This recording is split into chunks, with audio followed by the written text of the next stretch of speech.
Hello viewers, welcome back to our channel Telugu dose. So last వీడియోలో నేను ఈ chapter part 1 చేశాను, నాన్ ప్రాఫిట్ చాప్టర్ ఇది. అండ్ ఈ వీడియోలో పార్ట్ 2 చేయబోతున్నాను. చాలా ఇంపార్టెంట్ ప్రాబ్లమ్స్ ఈ వీడియోలో చెప్తాను. ఇలాంటి టైప్ ప్రాబ్లమ్స్ మీకు ఎగ్జామ్ లో 5 మార్క్స్ కి వస్తాయి. So let start with our first problem. So ఇది చాలా important problem. Following is the receipt and payment account of Manaswini Library for the year ended 31st March 2013. So వాళ్ళు ఇక్కడ receipts and payments account ఇచ్చారు. మనం ఇప్పుడు income and expenditure account చేయాలి. So question careful గా చూసుకోండి. ఇక్కడ సైడ్ అన్ని రిసిప్ట్స్ అండ్ ఇక్కడ సైడ్ అన్ని పేమెంట్స్. అండ్ ఇక్కడ అడిషనల్ ఇన్ఫర్మేషన్ అంటే అడ్జస్ట్మెంట్స్ కూడా ఇచ్చారు. 4 అడ్జస్ట్మెంట్స్ ఇచ్చారు. You are required to prepare income and expenditure account. So మనం ఇప్పుడు Manaswini income and expenditure account చేయాలి. First of all income and expenditure account format చూసుకుందాం. ఇక్కడ డెబిట్ సైడ్ వచ్చేసి ఎక్స్పెండిచర్స్ అమౌంట్, క్రెడిట్ సైడ్ వచ్చేసి income and amount. So total 4 columns ఉంటాయి. ఇక్కడ receipt sides అంటే అన్ని రిసీవ్డ్. సో ఇక్కడ ఇన్కమ్ అండ్ ఎక్స్పెండిచర్ లో రిసిప్ట్స్ అంటే ఇన్కమ్ అట్లా గుర్తు పెట్టుకోవచ్చు. పేమెంట్స్ అంటే ఎక్స్పెండిచర్, ఆ విధంగా.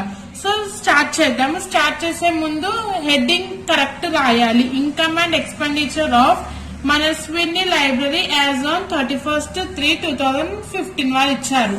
ఇప్పుడు చూద్దాం. ఇక్కడ చూద్దాం to balance. So to balance అంటే ఇది లాస్ట్ ఇయర్ కాబట్టి మనం ఇక్కడ ఇంక్లూడ్ చేసుకోవద్దు. సో ఇది ఈ ఎంట్రీ ఉండదు. Next to entrance fees. So received.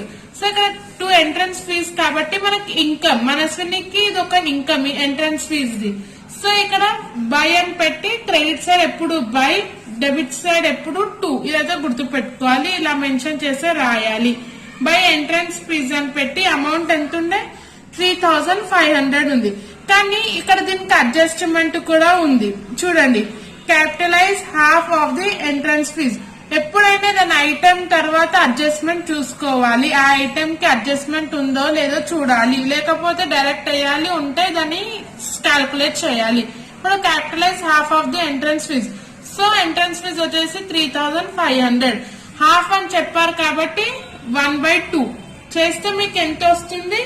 1750 rupees వస్తుంది. అక్కడ హాఫ్ అని చెప్పారు కాబట్టి చేసి ఆ అమౌంట్ ఇంత వస్తుంది. Next 2 subscriptions. ఇది కూడా మనకి ఇన్కమే. సో ఇక్కడ 2 సబ్స్క్రిప్షన్స్ ఉంటే ఇక్కడ బై సబ్స్క్రిప్షన్స్ ఇన్కమ్ అమౌంట్ లో రాసుకోవాలి. బై సబ్స్క్రిప్షన్స్ అని పెట్టుకుని అమౌంట్ అక్కడ 19,500 ఇచ్చారు సబ్స్క్రిప్షన్ లో. సో అడ్జస్ట్మెంట్ చూసుకోవాలి. ఏదైనా అడ్జస్ట్మెంట్ ఉందా సబ్స్క్రిప్షన్ లో చూద్దాం. సో అడ్జస్ట్మెంట్ వచ్చేసి subscription amount includes 500 for the previous year. అంటే ఇది లాస్ట్ ఇయర్ ది 500 ఉంది. And outstanding subscription for the current year. So last year then current year ఉంది. సో మీరు 19,500 లో ప్రీవియస్ ఇయర్ సబ్స్క్రిప్షన్ ని మైనస్ చేయాలి. సో ప్రీవియస్ ఇయర్ సబ్స్క్రిప్షన్ వచ్చేసి 500. సో 19,500 మైనస్ 500 చేస్తే మీకు 19,000 వస్తుంది. And plus current year adjustment ని మీరు యాడ్ చేయాలి. ప్రీవియస్ ది మైనస్ చేయాలి, కరెంట్ ఇయర్ ది యాడ్ చేయాలి. సో అవుట్ స్టాండింగ్ సబ్స్క్రిప్షన్ వాళ్ళు ఇచ్చారు current year the 1500. So 19,000 plus 1500 చేస్తే మీకు టోటల్ 20,500 వస్తుంది. అండ్ ఇంకొక అడిషనల్ ఇన్ఫర్మేషన్ వచ్చేసి subscription received in advance. So advance గా మీకు ఇచ్చారు. సో అడ్వాన్స్ అమౌంట్ ని కూడా మీరు మైనస్ చేయాలి. Subscription and minus received in advance వచ్చేసి 500. సో 20,500 మైనస్ 500 చేస్తే టోటల్ మీకు 20,000 వస్తుంది. అది మీరు అమౌంట్ కాలం లో రాసుకోవాలి 20,000. ఓకే, ఈ విధంగా చేసుకోవాలి. లాస్ట్ ఇయర్ ఉంటే మైనస్ చేయాలి, కరెంట్ ఇయర్ ఉంటే ప్లస్ చేయాలి, అండ్ అడ్వాన్స్ ఇస్తే మైనస్ చేయాలి. నెక్స్ట్ వచ్చేసి to rent lecturer hall 2,500. So received కాబట్టి రెంట్ హాల్ కి వచ్చింది కాబట్టి మీకు ఇన్కమ్ 2,500. సో ఇన్కమ్ కాలం వచ్చేసి by rent of lecturer hall వచ్చేసి 2,500. Next to interest on investment. So మీరు ఇన్వెస్ట్మెంట్స్ కి మీకు ఇంట్రెస్ట్ వచ్చింది 950, అదొక income. So by interest on investments అని పెట్టి 950 చేయాలి. సో ఈ విధంగా రిసిప్ట్ సైడ్ అన్ని కంప్లీట్ చేసుకున్నాం కదా. ఇప్పుడు పేమెంట్ సైడ్ కి వెళ్ళాలి. సో పేమెంట్ సైడ్ వచ్చేసి బై సేల్స్, బై సాలరీస్ అని ఉంది. ఇది మీకు ఎక్స్పెండిచర్.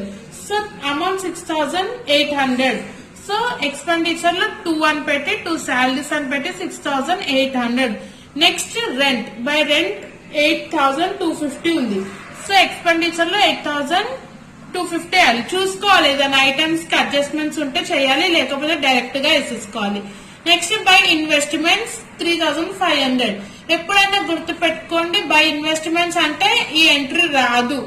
ఒకవేళ ఇంట్రెస్ట్ ఆన్ ఇన్వెస్ట్మెంట్స్ అంటేనే వస్తుంది ఎంట్రీ. ఓన్లీ బై ఇన్వెస్ట్మెంట్స్ అంటే అది మీకు ఎక్స్పెండిచర్ కాదు, ఇన్కమ్ కాదు, అందుకోసమే ఎంట్రీ రాదు. నెక్స్ట్ బై పోస్టేజ్ వచ్చేసి 1250. సో ఇది కూడా మీకు ఒక ఎక్స్పెన్స్. సో 2 పోస్టేజ్ అని పెట్టి 1250. నెక్స్ట్ ఎలక్ట్రికల్ చార్జెస్, సో ఇది ఒక ఎక్స్పెన్స్ మీకు 730. సో 2 అని పెట్టుకొని 730 వేసేసుకోవాలి. Next by books. So by books date ఇచ్చారు వాళ్ళు 1/10/2014 అని ఇచ్చారు. అండ్ ఇది ఒకవేళ అడ్జస్ట్మెంట్స్ లేకపోతే ఇది కూడా రాయొద్దు, కానీ ఇక్కడ అడ్జస్ట్మెంట్స్ లో ఇచ్చారు దీన్ని బుక్స్. ఏదైనా ఐటమ్ అడ్జస్ట్మెంట్స్ లో ఇస్తే కంపల్సరీగా చేయాలి. సో ఇక్కడ ఉంది కదా, books are to be depreciated at 5% annual అని ఇచ్చారు. అప్పుడు మీరు ఏం చేయాలంటే 2 డెప్రిసియేషన్ ఆన్ బుక్స్ అని పెట్టి వాళ్ళకి ఎంత అమౌంట్ ఇచ్చారో క్వశ్చన్ లో చూసుకోవాలి. 6,000 ఇచ్చారు. సో 6,000 తీసుకొని అండ్ ఎంత పర్సెంట్ ఇచ్చారు, 5%. సో 5/100 ఇంటూ ఇక్కడ 6/12 ఎలా వచ్చిందంటే వాళ్ళు ఇక్కడ డేట్ ఇచ్చారు 1/10, అంటే ఇది October 1 నుంచి క్యాల్కులేట్ చేయాలి. October 1 నుంచి క్యాల్కులేట్ చేస్తే మీకు ఎన్ని మంత్స్ అవుతుందో చూడాలి. సో 31/3/2015 వరకు క్యాల్కులేట్ చేయాలి. ఎన్ని మంత్స్ అవుతుంది, October 1 కాబట్టి అక్టోబర్ కూడా ఫుల్ కౌంట్ చేయాలి. అక్టోబర్, నవంబర్, డిసెంబర్, జనవరి, ఫిబ్రవరి, మార్చ్. సో టోటల్ 6 మంత్స్ అవుతుంది. సో 6/12 ఈ క్యాల్కులేషన్ చేస్తే మీకు టోటల్ 150 ఆన్సర్ వస్తుంది. First original number into percent ఇచ్చారు అండ్ ఎన్ని మంత్స్ కంప్లీట్ అయ్యాయి. సో 6/12 ఆన్సర్ వచ్చేసి 150. ఈ విధంగా చేసుకోవాలి. Next by news paper 700. So 2 news paper అని పెట్టి 700. సో లాస్ట్ కి బై బ్యాలెన్స్ క్యారీ డౌన్ అని ఇచ్చారు. సో ఇది ఇంక్లూడ్ చేయొద్దు, ఇది ఎందుకంటే ఇది లాస్ట్ ఇయర్ కాబట్టి ఇంక్లూడ్ చేయొద్దు. ఇప్పుడు అన్ని చూసేసుకోవాలి, అడ్జస్ట్మెంట్స్ అన్ని చేసేసుకున్నాం, అన్ని ఐటమ్స్ ని కవర్ చేసుకున్నాం. ఇప్పుడు టోటల్ చేయాలి. టోటల్ చేస్తే మీకు ఫస్ట్ ఇన్కమ్ సైడ్ అంతా టోటల్ చేస్తే మీకు టోటల్ 25,200 వస్తుంది ఇన్కమ్. అండ్ ఎక్స్పెండిచర్ చేస్తే మీకు 17,880 రూపీస్ వస్తుంది. సో ఇన్కమ్ మైనస్ ఎక్స్పెండిచర్ చేస్తే మీకు 7,320 రూపీస్ వస్తుంది. సో ఇక్కడ ఇన్కమ్ సైడ్ కరెక్ట్ ఉంది, ఎక్స్పెండిచర్ తక్కువ ఉంది కాబట్టి 2 సర్ప్లస్ అమౌంట్ అని పెట్టి 7,320 అని రాయాలి. సర్ప్లస్ అంటే ఎప్పుడు ఇన్కమ్ ఎక్కువ ఉంది అండ్ ఎక్స్పెండిచర్ తక్కువ ఉంటే దాన్ని సర్ప్లస్ అంటారు. ఒకవేళ ఎక్స్పెండిచర్ ఎక్కువ ఉంటే ఇన్కమ్ తక్కువ ఉంటే డెఫిసిట్ అని అంటారు. సో ఎక్స్పెండిచర్ మీకు తక్కువ వస్తుంది కాబట్టి 2 సర్ప్లస్ అని పెట్టి 7,320 వేసి టోటల్ చేసేసాలి. టోటల్ ఈక్వల్ చేయాలి ఎక్స్పెండిచర్ అండ్ ఇన్కమ్. సో ఈ విధంగా మీకు ఎగ్జామ్ లో ఫుల్ కి ఫుల్ ఇలాంటి ప్రాబ్లమ్స్ వస్తాయి. కంప్లీట్ గా ఈ ఫార్మాట్ తో చేస్తే మీకు ఫుల్ మార్క్స్ వస్తాయి. నెక్స్ట్ వీడియోలో నేను ఇలాంటి ప్రాబ్లమ్స్ ఇంపార్టెంట్ చేస్తాను, మీరు వాచ్ చేయండి. So don't forget to subscribe our channel Telugu dose.